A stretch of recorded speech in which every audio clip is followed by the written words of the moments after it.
اعوذ باللہ من الشیطان الرجیم بسم اللہ الرحمن الرحیم۔ برادران عزیز و معزز خواتین، آج کی اس نشست میں خاندان اور اولاد کے حقوق کا بیان حضور نبی اکرم صلی اللہ علیہ وسلم کی احادیث کی روشنی میں ہوگا۔ حضرت عبداللہ بن عمرو رضی اللہ تعالیٰ عنہ سے مروی ہے کہ حضور نبی اکرم صلی اللہ علیہ وسلم نے فرمایا، کبیرہ گناہوں میں سے ایک یہ بھی ہے کہ آدمی اپنے والدین پر لعنت کرے۔ عرض کیا گیا، یا رسول اللہ صلی اللہ علیہ وسلم، کوئی آدمی اپنے والدین پر کس طرح لعنت کرتا ہے؟ آپ صلی اللہ علیہ وسلم نے فرمایا، ایک آدمی دوسرے آدمی کے والد کو گالی دیتا ہے تو وہ جواباً اس کے والد کو گالی دیتا ہے، اور جب کوئی کسی کی ماں کو گالی دیتا ہے تو وہ جواباً اس کی ماں کو گالی دیتا ہے۔ اس حدیث کو امام بخاری و مسلم نے روایت کیا ہے۔ حضرت سعد بن ابی وقاص رضی اللہ تعالیٰ عنہ سے روایت ہے کہ حضور نبی اکرم صلی اللہ علیہ وسلم نے فرمایا، تم جو کچھ خرچ کرتے ہو کہ جس سے تمہارا مقصود رضا الہی ہو تو تمہیں اس پر اجر دیا جاتا ہے، یہاں تک کہ تم اپنی بیوی کے منہ میں جو لقمہ ڈالتے ہو اس پر بھی تمہیں اجر دیا جاتا ہے۔ اس حدیث کو امام بخاری و مسلم نے روایت کیا ہے۔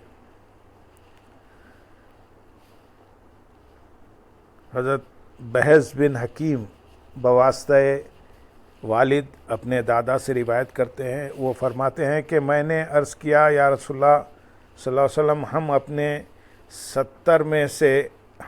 ستر میں سے کیا چھپائیں اور کیا نہ چھپائیں؟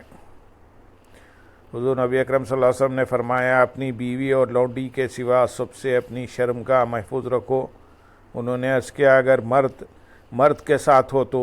آپ صلی اللہ علیہ وسلم نے فرمایا، اگر ممکن ہو کہ تو ستر چھپا سکے تو ایسا ہی کرو، نہ دکھاؤ۔ میں نے عرض کیا، انسان تنہا بھی ہوتا ہے؟ آپ صلی اللہ علیہ وسلم نے فرمایا، اللہ تعالیٰ کا حق سب سے زیادہ ہے کہ اس سے حیا کی جائے۔ اس حدیث کو ترمذی و ابو داؤد و ابن ماجہ نے روایت کیا ہے، اور بخاری نے بھی اس کو روایت کیا ہے۔ حضرت عمرو بن شعیب بواسطہ والد اپنے دادا سے روایت کرتے ہیں کہ حضور نبی اکرم صلی اللہ علیہ وسلم نے فرمایا، جب تمہاری اولاد 7 سال کی ہو جائے تو انہیں نماز کا حکم دو، اور جب وہ 10 سال کی ہو جائے تو انہیں اس نماز نہ پڑھنے پر مارو، اور اس عمر میں انہیں الگ الگ سلایا کرو۔ اس حدیث کو ابو داؤد و حاکم و دار قطنی و احمد نے روایت کیا ہے۔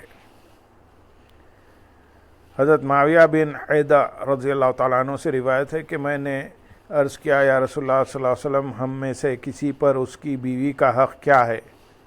آپ صلی اللہ علیہ وسلم نے فرمایا، جب تم کھاؤ تو اسے بھی کھلاؤ، جب تم پہنو یا کماؤ تو اسے بھی پہناؤ، اس کے منہ پر نہ مارو، اس سے برے لفظ نہ کہو، اور اسے خود سے جدا نہ کرو مگر گھر میں ہی۔ اس حدیث کو ابو داؤد و احمد نے روایت کیا ہے۔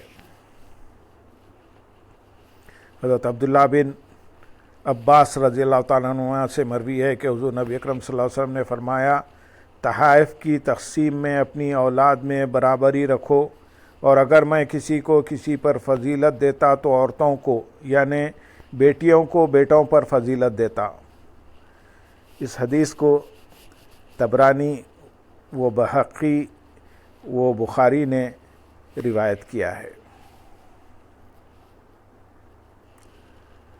حضرت عبداللہ بن عباس رضی اللہ تعالیٰ عنہ سے روایت ہے کہ حضور نبی اکرم صلی اللہ علیہ وسلم نے فرمایا، جس کی 2 بیٹیاں ہوں اور جب تک وہ اس کے پاس رہیں یا وہ ان کے ساتھ رہا اور اس دوران وہ ان کے ساتھ حسن سلوک کرتا رہا تو وہ دونوں اسے جنت میں لے جائیں گی۔